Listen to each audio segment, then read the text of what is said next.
Marriage, विवाह। जब दो लोग विवाह करते हैं तो वे एक दूसरे के करीब नहीं आते, बल्कि एक दूसरे के साथ साथ चलने का अनंत वचन लेते हैं। विवाह कोई मिलन नहीं, यह दो स्वतंत्र यात्राओं का समांतर प्रवाह है। इंसान समझता है विवाह का अर्थ है एक दूसरे में खो जाना, परंतु विवाह अपने आप को और गहराई से पाना है। विवाह में दो हाथ जुड़ते हैं, पर दिल ये थोड़ी दूरी पर रहकर ही धड़कना सीखते हैं। क्योंकि जब दो दिल बहुत ज़्यादा पास आ जाएं तो उनकी आवाज़ें आपस में खो जाती और एक दूसरे का संगीत सुनाई नहीं देता। विवाह का रहस्य यह है कि प्रेम स्वामित्व नहीं मांगता और स्वतंत्रता अलगाव नहीं मांगती। विवाह वही बंधन है जिसमें बंधने पर भी आत्मा खुली रहती है। यदि प्रेम जल है तो विवाह उस जल को आकार देने वाला पात्र है। पर ध्यान रहे, पात्र इतना कड़ा ना हो कि जल का स्वभाव ही खो जाए।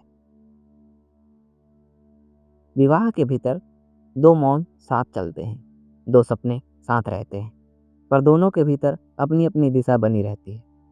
क्योंकि जीवन का सत्य यह है कि तुम किसी और के सहारे जीवित नहीं रह सकते। विवाह वह पुल है जिसके माध्यम से दो आत्माएं एक दूसरे से जुड़ती हैं। यदि तुम एक दूसरे को अपनी छाया बना दोगे तो अपना सूर्य भी खो दोगे। विवाह में प्रेम से अधिक सम्मान होता है और सहारे से अधिक विश्वास।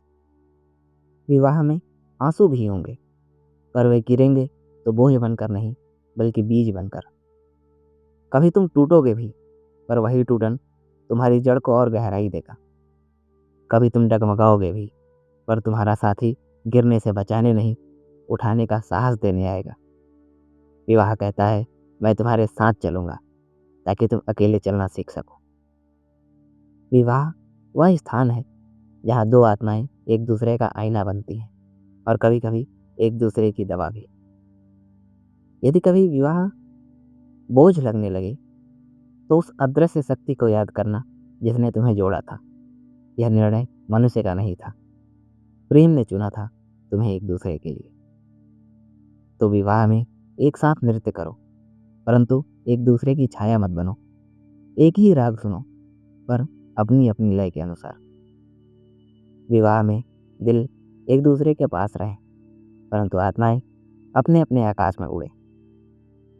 क्योंकि विवाह दो आत्माओं का एक होना नहीं, बल्कि दो आत्माओं का एक साथ अनंत की यात्रा की ओर जाना है।